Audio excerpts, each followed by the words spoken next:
vlog, we are going to share about Rizal life. So, alam na! Bago ang lahat, kilalanin muna natin ang ating bayani na si Jose Rizal. Alam niyo ba ang pangalan ng Rizal? Siya ay si Jose Protasio Rizal Mercado y Alonso Villalonga. Kanyang kaarawan ay noong June 19, 1861. At pinanganak si Rizal sa Calamba, Laguna. Alam niyo ba na halos mamatay na ang kanyang ina dahil sa panganganak sa kanya? Alam niyo ba ang pangalan ng ina ni Rizal? Ang pangalan ng ina ni Rizal ay si Teodora Alonso Villalonga at ang kanya naman ama ay si Francisco Mercado Rizal. Sila ay 11 magkakapatid, 9 na babae at 2 lalaki. Ikapito si Rizal sa magkakapatid sa 11 anak ni Teodora. Si Teodora ay nilalaro ni Rizal bilang isang mabait at responsable. Ito rin ang nagsilbing unang guro niya. Si Francisco Mercado naman ang itinuring niyang role model. Sa edad na 4 na taong gulang, namatay ang bunsong kapatid ni Rizal na si Concha.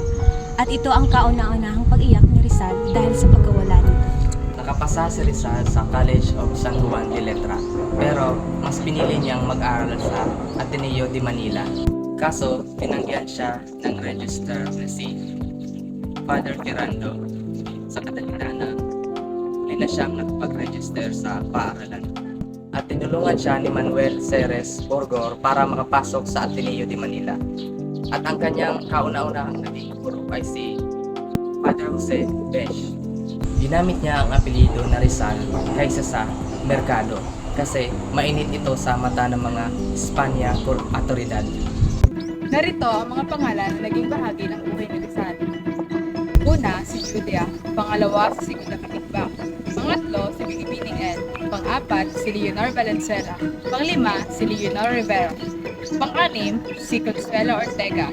Pang-pito, si Gertrude Beckett. Pang-wala naman, si Seco o Sibor, kilala bilang Oseisan. Ang mga nabanggit kong babae ay naging karelasyon ni Jose Rizal. Makalipas ang 5 taon, bumalik siya ng Pilipinas galing Europa, ngunit mayroong babala sa kanya na huwag siyang bumalik dahil sa sinulat niyang Noli Me Tangere. Noong Hunyo 18, 1892, umuwi si Rizal ng Pilipinas. Nagtatag siya ng isang samahan na tinatawag na La Liga Pilipina. Noong Disyembre 26, 1896, si Dr. Jose Rizal ay nahatulan ng kamatayan sa kadahilanang napagbintangan siya na nagpasimula ng rebelyon laban sa mga Kastila.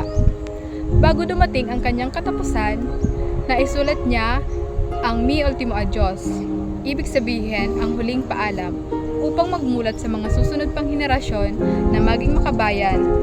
Noong Disyembre 30, 1896 naman, binaril si Dr. Jose P. Rizal sa Bagong Bayan na ngayon ay Luneta na. Kilala niyo ba si Rizal? Opo, Sino si Rizal? isang bayani. Kay Dr. Jose Rizal. Strong person po siya. Tapos siya po so naging reason kung nga daw malaya po ang bansa sa mga nagsako po sa tuna. Sunindo kay Dr. Jose Rizal. National hero talaga. Yes po. Matibay na doktor, kampanon ganito. Ano pa ang pagkakabisto mo kay Dr. Jose Rizal? Pagkakabistado ko po sa iyang anaan. Siya po ang nagligtas sa tuya sa anaan kang mga Espanyol. Tapos nagbuwis buhay siya para sa tuya gabos. Yun lang po. Pagkakabisto mo kay Dr. Jose Rizal? Na isang magandang halimbawa sa mga kabataan. Ano ang pagkakabisto nindo kay Dr. Jose Rizal? Para sa ko, sinutulong siya sa di ba siya itong nag-iba ka Noli Me Tangere masabi ko na talented kasi siyempre siya ang nasa piso, di ba? So duman ka siya nasa paglaan niya rin piso, masasabi tayo na sarot siyang bayani.